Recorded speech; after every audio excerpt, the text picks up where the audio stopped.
Hello everyone, welcome to Agriculum. In today's lecture, we'll be studying about cardamom. Cardamom is also known as queen of spices. Now, common name of cardamom is elaichi. In Hindi, we call it elaichi. And botanical classification cardamom की होती है. Botanical name होता है Elateria cardamomum. Family होती है Zingiberaceae. Origin is Western Ghats of India. And plant type is perennial herbaceous plant. Height होती है 2 to 4 meters and जो स्टेम है it is a pseudo stem from underground rhizomes. Very important it is कि जो stem है it is a pseudo stem which rise from the underground rhizomes. Leaves are lanceolate dark green. Flowers are greenish white colour के होते हैं with violet veins in panicles. Panicle inflorescence है. Fruits are small green colour के capsules होते हैं with aromatic seeds. Very important. Fruit क्या है? Green colour के capsules with aromatic seeds. Importance and uses. Cardamom as a spice use करते हैं in order to give flavour to the sweets. It is also used in tea and curries. Medicinal purpose में it aids in digestion, relieves nausea and also used as mouth freshener. Essential oil हम extract करते हैं and it is used in perfumery and pharmaceuticals. Export crop है India का. India is major producer and exporter of cardamom. Next is soil and climate requirements.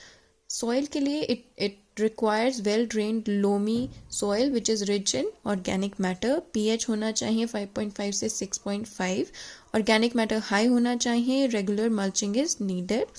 Climate hot and humid tropical climate होना चाहिए. Temperature should be 10 to 35 degrees Celsius which is a wide range. Rainfall 150 से 300 centimeters annually होनी चाहिए and altitude 600 to 1500 meters. Planting time is monsoon, June to August. Next is common varieties. MCC 49, MCC 60 are high yielding selections.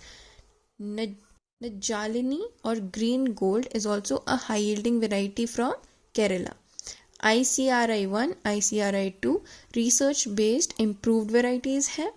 Lastly, there is Vazuka, Malabar, Mysore types which are based on growing region.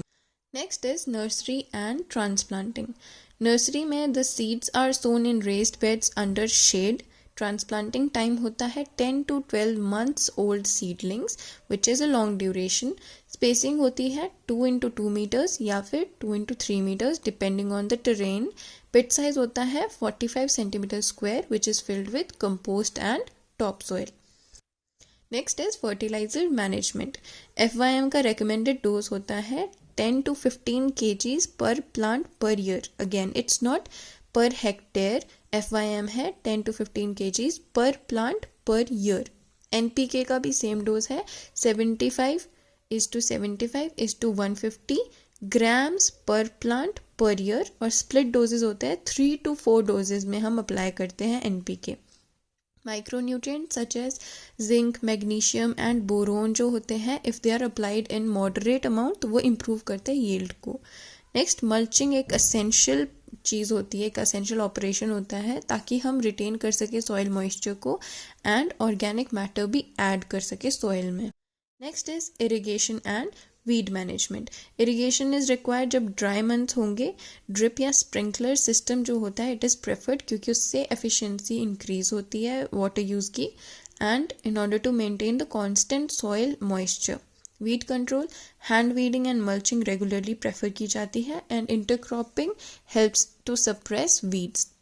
Lastly, harvesting. Harvesting starts 2 to 3 years after planting and it is done every 25 to 30 days during the season. Capsules are picked जब वो light green color के हो जाते हैं and then उनको immediately dry कर दिया जाता है.